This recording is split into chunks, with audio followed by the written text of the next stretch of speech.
Question है the adjacent angles of a parallelogram. एक parallelogram है, तो पहले हम एक पैरेललोग्राम ड्रॉ कर लेते हैं, इसका रफ स्केच पैरेललोग्राम का। तो नेम दे देते हैं ए बी सी डी, ठीक है। और आगे लिखा है उसके एडजेसेंट एंगल। एडजेसेंट एंगल कौन से होते हैं? लाइक ए और बी एडजेसेंट है, ए और डी भी एडजेसेंट है, डी और सी भी, सी और बी भी। तो हम कोई भी एक पेयर ले लेते हैं एडजेसेंट एंगल का, और हमें क्या दिया adjacent angle?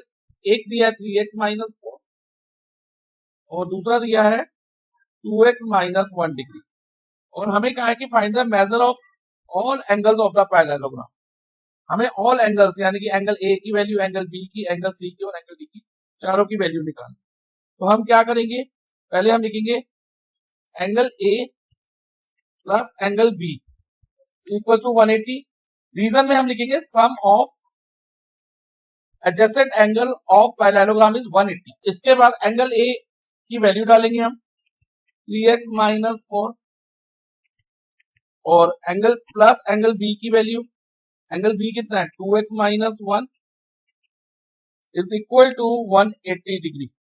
Opening the bracket 3x minus 4 plus 2x minus 1 is equal to 180।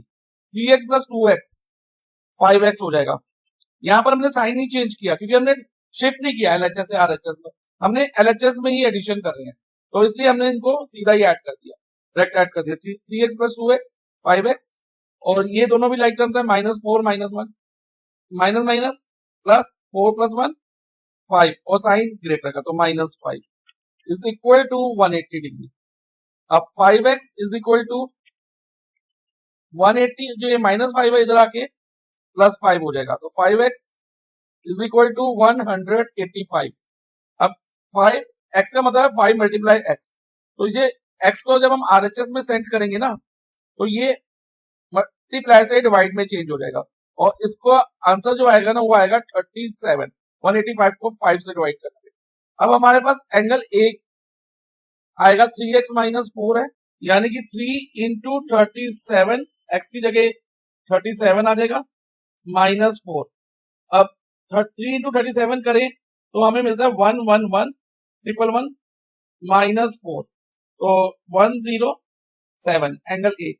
और एंगल बी 2x माइनस 1, तो 2 इंटू 37 माइनस 1, 2 इंटू 37 4 माइनस 1 यानी कि 73। और इन दोनों का सम ना 180 आना चाहिए। अगर हमने सही से सॉल्व किया तो 180 आएगा ही, और 180 आ भी रहा है। 107 प्लस 73 करे तो। अब इसके बाद हमारे रह गए एंगल सी और एंगल डी। एंगल ए और सी अपोजिट एंगल है पैरेललोग्राम के, और अपोजिट एंगल इक्वल होते हैं। Angle A equal to angle C लिखेंगे और angle B equal to angle D लिखेंगे, और दोनों का रीजन सेम रहेगा। क्या रहेगा? Opposite angles of a parallelogram are equal. अब एंगल सी कितना हो जाएगा? एंगल सी ए के बराबर है, ए तो हमारा 107 है, तो सी भी 107 हो जाएगा, और डी बी के बराबर है 73 हो जाएगा एंगल डी। तो इस तरह से हमने ऑल 4 एंगल फाइंड कर लिया।